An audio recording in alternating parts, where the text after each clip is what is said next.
Hello, hello. Alors, je vais aujourd'hui faire une vidéo sur la blessure de l'abandon et l'enfant intérieur. Pourquoi? Parce que je sens très fortement que nous sommes dans une période qui vient vraiment nous chercher justement dans cette blessure de l'abandon. Je l'ai ressenti très très fortement en fait ces derniers temps. Et puis je la vois vraiment beaucoup en fait se réveiller autour de moi. Donc voilà, je vais proposer une vidéo sur ma vision de la blessure de l'abandon, qui est un petit peu différente en fait de ce qu'on peut voir ailleurs, et te proposer surtout des pistes pour pouvoir en sortir. Et surtout, la blessure de l'abandon, elle est en lien avec l'archétype. J'aime bien, voilà, je travaille de plus en plus avec ces archétypes parce qu'ils nous donnent vraiment des pistes et ils nous permettent vraiment de voir où on en est en fait du chemin. Et ils nous permettent aussi bien, de proposer vraiment un chemin de transmutation. Chaque archétype, chaque blessure est là pour nous apporter une ressource. Il y a une ressource derrière la blessure de l'abandon. Donc c'est de ça dont on va parler. Alors tout d'abord, la blessure de l'abandon, elle se passe vraiment dans la toute petite enfance. Pour moi, elle peut même se créer intra-utérin. C'est une blessure que l'on va trouver entre 0 et 3 ans. Mais pour beaucoup, je crois, vraiment, je suis convaincue que c'est en lien avec des blessures intra-utérines. Et c'est pour ça qu'elle est si archaïque, pardon, je vais y arriver. Elle est si archaïque et qu'elle fait tellement souffrir en fait. Et on va voir que justement, comme elle fait très souffrir, ben, il y a deux modes en fait. Il y a le mode je souffre ou même pas mal en fait. Mais on va y revenir. Donc de 0 à 3 ans, et ce qui est intéressant en lien avec tout le travail de Richard Rudd et de Rodolphe Steiner sur le développement de l'enfant, c'est que cette période de 0 à 3 ans, elle est vraiment la racine entre 0 et 7 ans. En fait, l'enfant développe la partie physique et la partie spirituelle. Donc c'est ça qui va faire qu'on va développer des problématiques physiques ensuite, soit dans l'enfance, soit en mode adulte. Et ça explique aussi que ça donne déjà une explication que bah, la blessure de l'abandon, elle est au cœur quelque part du développement en fait spirituel.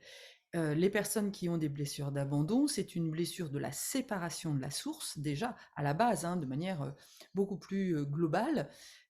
C'est la répétition, enfin, on va dire, elles vivent de manière beaucoup plus intense en fait cette séparation. Tout le monde, chaque âme qui s'incarne sur cette terre, va vivre la blessure de la séparation, mais c'est comme si en fait c'était double couche, ou voire même triple couche, pour pouvoir, dans le monde incarné, eh bien, faire ce travail justement de spiritualité dans la matière. Donc c'est pas pour rien qu'on vit cette blessure de l'abandon. Il y a vraiment une intention derrière, et c'est de ça dont j'avais envie surtout de parler. Alors, les origines en fait de la blessure de l'abandon, c'est bah, déjà, oui, comment il s'appelle, je sais plus quel psychiatre, ça me revient plus là, a appelé le syndrome de la mère morte, donc une maman qui est dépressive, euh, et, aussi ce qu'on a appelé le jumeau perdu. Ça, c'est typique des blessures, ou alors des chocs de la maman. C'est-à-dire la maman, là j'ai eu hier une maman qui m'expliquait que elle a perdu, enfin quelque part son mari est parti de manière très brutale, où elle a perdu quelqu'un, et ça m'arrive beaucoup en fait de rencontrer d'accompagner des personnes dont la maman a perdu soit sa maman, soit voilà, un être cher pendant la grossesse. Et ben bam, là ça va vraiment activer la blessure en fait de l'abandon. Alors, et derrière, donc derrière la blessure de l'abandon, il y a comme un espèce de refus d'incarnation, un vide existentiel. On se sent seul. C'est vraiment ce qui est très classique quand on a une blessure de l'abandon, c'est vraiment ce sentiment d'incomplétude. Et tu vois que ça résonne vraiment avec le jumeau perdu. Il nous manque une moitié, donc bah oui, et on va vivre vraiment cette douleur d'avoir perdu quelque chose en fait. Et ça crée aussi cette nostalgie de l'ailleurs. Donc un des moyens de,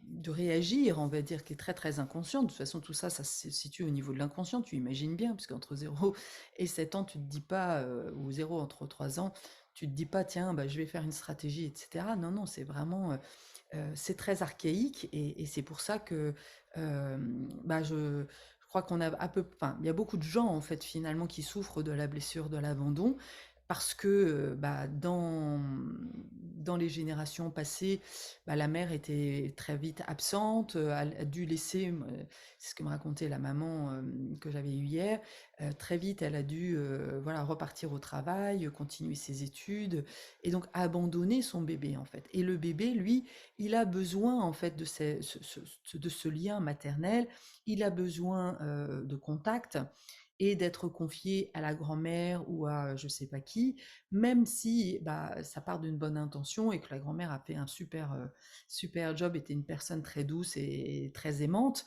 eh bien, il n'empêche que l'enfant va quand même ressentir en fait cette absence en fait.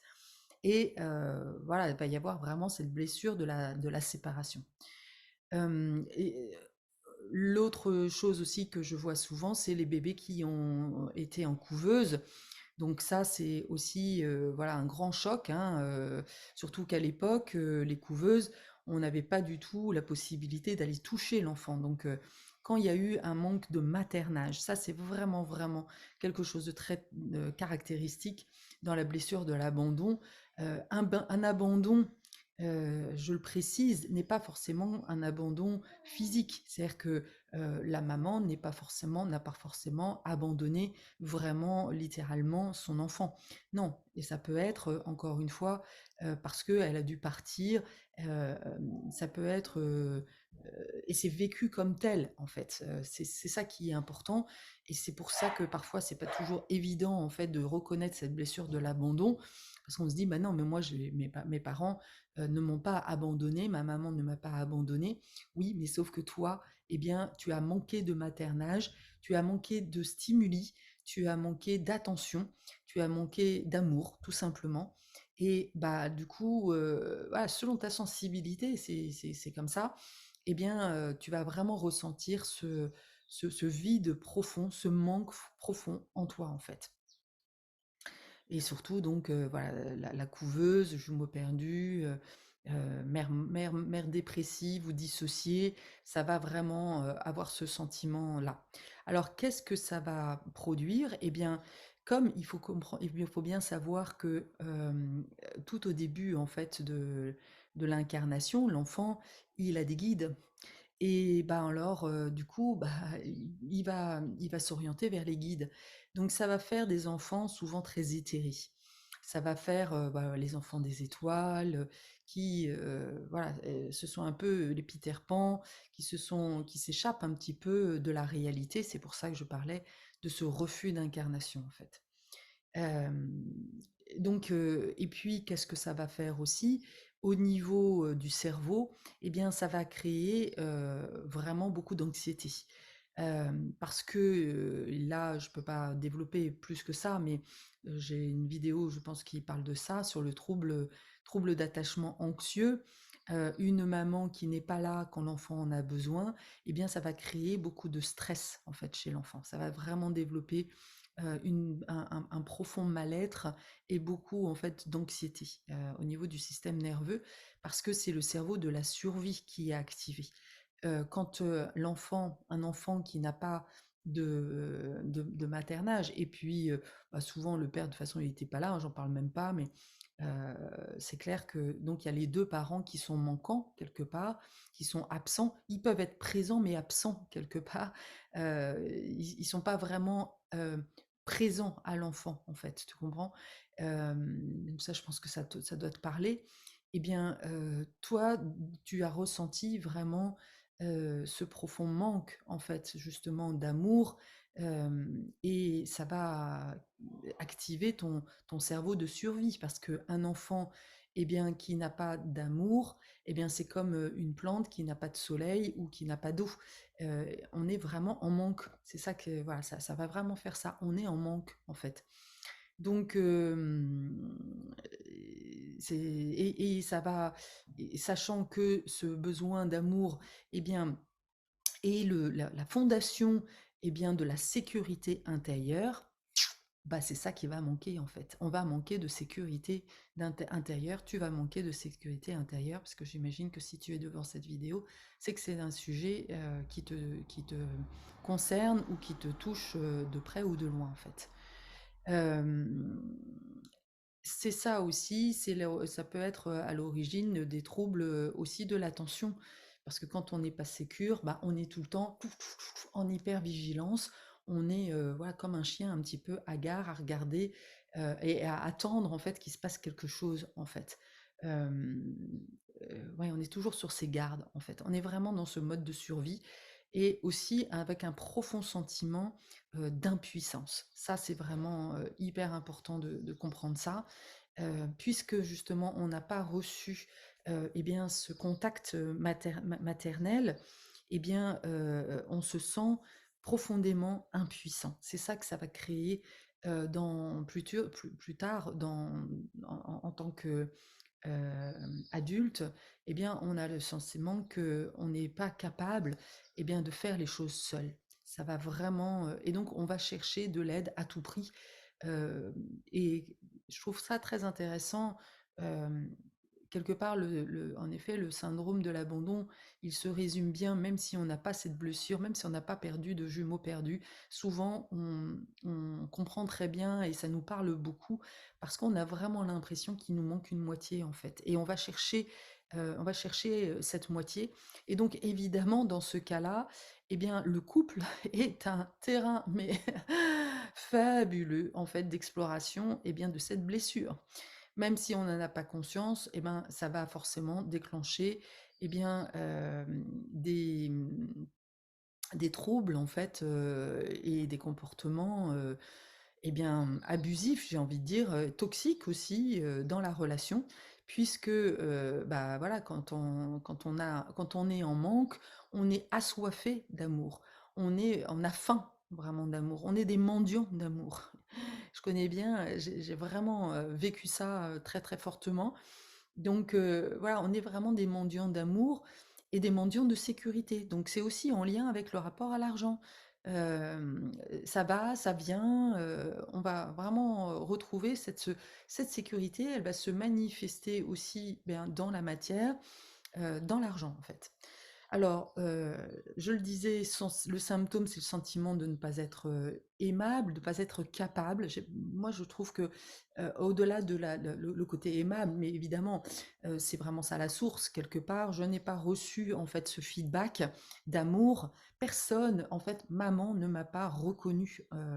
Et d'ailleurs, derrière la blessure de l'abandon, il y a très souvent des enfants qui ne sont pas désirés ou pas désiré dans le sexe qu'il est. Moi, j'étais pas désirée et surtout pas en tant que fille, puisque j'avais déjà 2 sœurs, donc on attendait de moi que je sois un garçon. Donc j'ai toujours développé cette sensation de n'être pas assez, de ne pas être voilà, celle que l'on attend en fait, celle que l'on veut. Et forcément, c'est quelque chose qui va se rejouer dans le couple, ce sentiment, voilà, de ne jamais être à la hauteur de ce que l'autre attend en fait.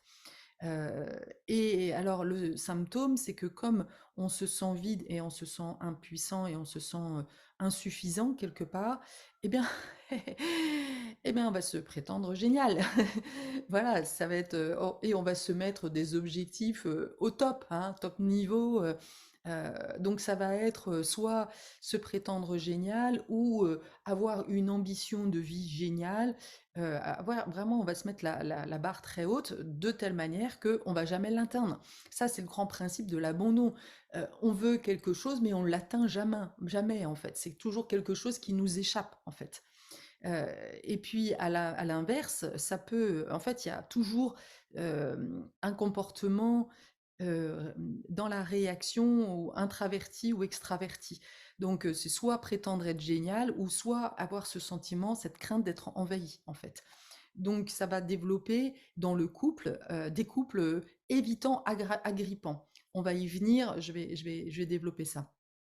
Euh, Ce que j'ai appelé, enfin ce que j'ai repris en fait dans un bouquin qui m'a tellement aidé au moment de la dépendance affective, qui est le syndrome de Tarzan, avec deux personnages, le puits sans fond et le désesperados. Voilà.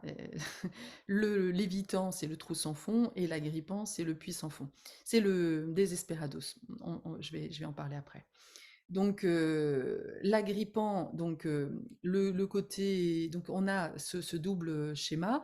D'un côté, il y a celui qui est mendiant, donc qui lui, voilà, veut toujours plus, est en soif d'amour, veut vraiment une relation, voilà, veut toujours avoir de l'attention, et il va développer plein de stratégies en fait pour obtenir de l'amour et de l'attention. Alors un coup, il va être génial, et puis après, il va être pénible. Voilà, ça va être, voilà, il va jouer un petit peu à différents personnages pour pouvoir savoir en fait, et il capte très vite en fait la façon dont il peut obtenir en fait de l'attention et de l'amour.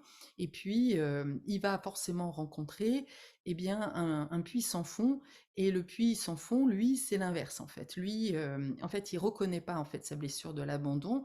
Il ne veut pas en fait la connecter parce que c'est tellement souffrant que bah, il fait comme si en fait de rien n'était.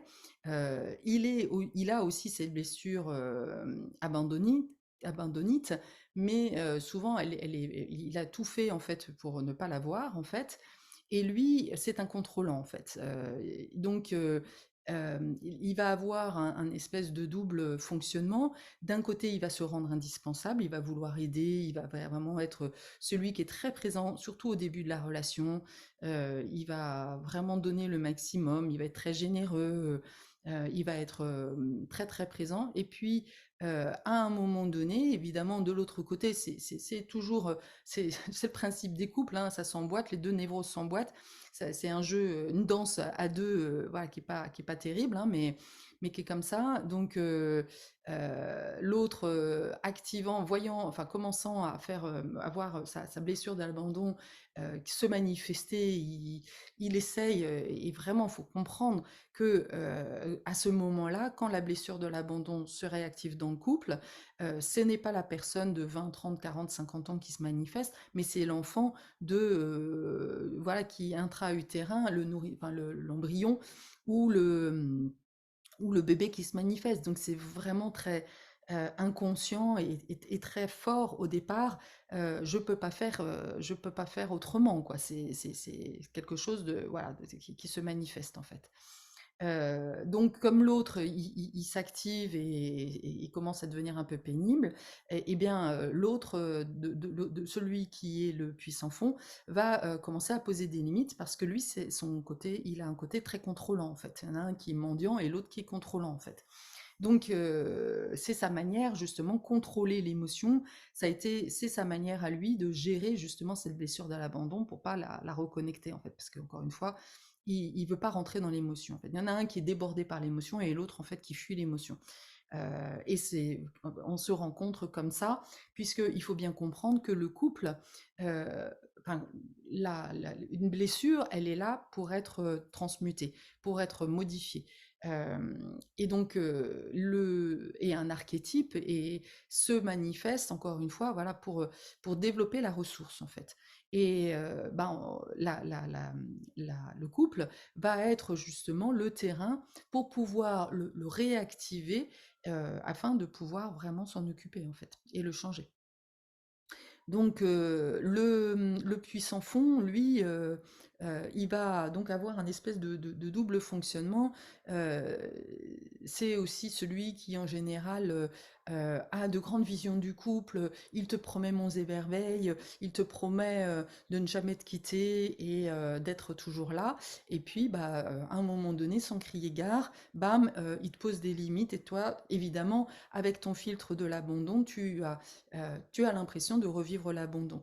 Et bam, voilà, c'est comme ça que ça se réactive et que là, voilà, ça commence à créer le bordel en fait dans le couple en fait. Euh, il y a aussi souvent on vit de la jalousie puisque c'est un symptôme de l'insécurité. Ça c'est quelque chose que j'ai souvent vu, souvent du côté masculin. C'est cette, ouais, on va projeter. Il y a aussi souvent, ce que j'ai vu, c'est que souvent la blessure de l'abandon va avec la blessure de la trahison. Surtout du côté masculin, ce sont des hommes qui se sont fait, qui se sont fait tromper en fait. Et donc qui, eux, leur renvoient l'image que justement ils ne sont pas assez, ou et ils vont vivre revivre la blessure un peu à travers cette faille, cette blessure de la trahison, et qui va développer en fait de la jalousie. Euh, voilà, on va anticiper l'abandon. En fait, ce qui se passe, c'est que on rejoue en fait l'abandon ou la trahison du passé dans le présent, en fait, dans l'histoire du couple. Alors, comment on va guérir de tout ça? Eh bien, la première, enfin, quand on reprend en fait le processus en fait de l'archétype de l'orphelin. Et c'est ça qui est intéressant, c'est qu'il nous propose justement, eh bien, des étapes en fait. Euh, on vit donc la peur en fait, c'est d'être exploité ou d'être une victime, et la façon dont on va répondre au problème, c'est on va vivre l'impuissance en fait, et on va chercher de l'aide. Mais le problème, c'est qu'on cherche de l'aide au mauvais endroit. Eh bien, et donc le but du jeu, ça va être de faire preuve de réalisme et de se prendre en charge, en fait. Ça, c'est la première étape, ça va être de devenir son propre parent. Donc, le premier niveau, eh bien, on va d'abord accepter la souffrance. Ça, c'est vraiment on ne peut pas changer quelque chose sans déjà prendre conscience qu'on souffre, qu'il y a un problème, en fait. Et déjà, ça, c'est pas si simple parce que souvent on fait tout pour éviter, on se plonge en fait dans beaucoup d'activités, et les hommes font ça, ou alors on reste un peu baigné dans sa difficulté, dans son impuissance. C'est tellement plus confortable, et voilà, on est un peu comme un petit poussin là, le bec bien ouvert, à attendre en fait que quelqu'un veuille bien nous sauver, quoi, cherche sauveur. Mais ça marche pas, hein, et surtout pas dans le couple. Donc là, il va falloir, la première des choses, c'est d'accepter d'avoir besoin d'aide et de se faire aider, d'entamer vraiment un travail sur l'enfant intérieur. Alors, moi, ce que j'avais trouvé à l'époque, quand j'ai commencé à faire ce chemin-là, j'ai fait un gros, gros travail en fait sur l'enfant intérieur, et ça prend du temps. Et il faut aller en profondeur, c'est vraiment important. Et donc, l'enfant intérieur, moi, à un moment donné, j'ai vraiment senti que c'était très présent. Et donc, voilà, je me suis acheté un petit doudou que j'ai amené aujourd'hui. Voilà. Et voilà, quand il y a des périodes où je ressens que ça se joue, que cette blessure de l'abandon se manifeste, eh bien, déjà, de pouvoir extérioriser en fait mon enfant intérieur, je lui parle en fait. Je parle à mon doudou.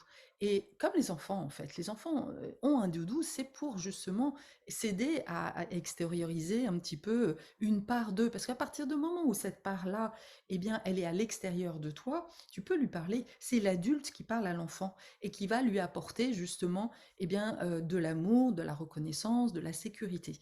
Et c'est ça l'enjeu, en fait. C'est vraiment que tu apprennes, eh bien, à t'apporter de la sécurité, de l'amour, et que ensuite, du coup, tu puisses toi aussi, à ton tour, eh bien, mettre des limites. L'autre chose qui est hyper importante, en fait, quand on a une blessure de l'abandon, c'est justement, eh bien, de traverser, en fait, cette solitude. Moi, j'ai passé beaucoup de temps, en fait, à passer de relation en relation. Voilà, je cherchais mon sauveur et puis il y a un moment donné, voilà, j'ai vécu une grosse blessure, en fait, de l'abandon, une grosse, perte, en fait, de quelqu'un dont j'étais, très amoureuse, donc ça a été une grosse, souffrance, mais c'était nécessaire. J'avais vraiment l'impression de, quand l'autre est parti, eh bien, j'ai dû traverser, mais vraiment physiquement, et ça aussi, c'est vraiment de contempler en fait sa douleur, d'être là avec soi dans sa souffrance, et j'avais vraiment ce sentiment de vivre une, comment on dit ça, euh, une cure de désintoxication. C'est pour moi, c'est exactement ça en fait. Quand on a cette blessure de l'abandon, puisque encore une fois, elle est dans l'origine, elle est à l'origine en fait de cette grande souffrance de séparation en fait de l'âme. Eh bien, c'est vraiment quelque chose de très très profond et c'est comme une cure de désintoxication. On a vraiment l'impression de mourir. Mais il faut passer par là, ces sentiments de mourir, pour se rendre compte que, ben non, en fait, on n'est pas mort, et d'apprendre à prendre soin de soi, apprendre à devenir ta propre maman et ton propre père intérieur. Et vraiment trouver des activités qui te font du bien. C'est à ce moment-là où j'ai rencontré la danse, où j'ai commencé voilà, à trouver aussi des cercles d'amis, à trouver des ressources à l'extérieur pour pas être complètement accroché que à une seule personne. Ça, c'est vraiment quelque chose de super important, d'avoir une vie sociale où tu peux justement, eh bien, nourrir en fait ce besoin d'intensité, ce besoin de plaisir, etc. Et l'autre chose aussi avec lequel j'aimerais finir, c'est que bah, le cadeau vraiment suprême de la blessure de l'abandon, c'est qu'elle te permet de vraiment développer ton intuition. Parce que quand on a une blessure de l'abandon, eh bien, c'est ça en fait qui fait que on va développer des antennes, on va chercher en fait de l'attention quelque part, et en fait, on a derrière beaucoup beaucoup d'intuition. Et c'est ces qualités-là aussi qui sont demandées à développer, et plus tu vas travailler sur tes blessures, sur cette blessure originelle, et bien plus tu vas être en connexion avec ton corps et avec ton intuition. Et devenir aussi, du coup, eh bien, garante d'un environnement vraiment bienveillant pour les uns et pour les autres, capable aussi de poser les limites, c'est-à-dire que tu vas être quelqu'un pour aider l'autre, eh bien, de manière juste en fait, avec cet équilibre féminin-masculin. Donc tu vois, il y a vraiment des vrais cadeaux derrière cette blessure de l'abandon. Donc je t'encourage vraiment bah, à faire ce travail. Et c'est ce qui nous est demandé, je pense vraiment en ce moment, de revenir à la source en fait de nos blessures, afin de devenir des adultes responsables de soi, autonomes, voilà, et de sortir justement de ce dominant, de ces blessures de domination ou de soumission quelque part. Voilà pour aujourd'hui, j'espère que cette vidéo t'aura éclairé sur cette blessure de l'abandon, que ça t'aura donné aussi un éclairage peut-être un peu plus spirituel sur cette blessure de l'abandon et de ce qu'elle cherche à nous apporter. Voilà, à très bientôt.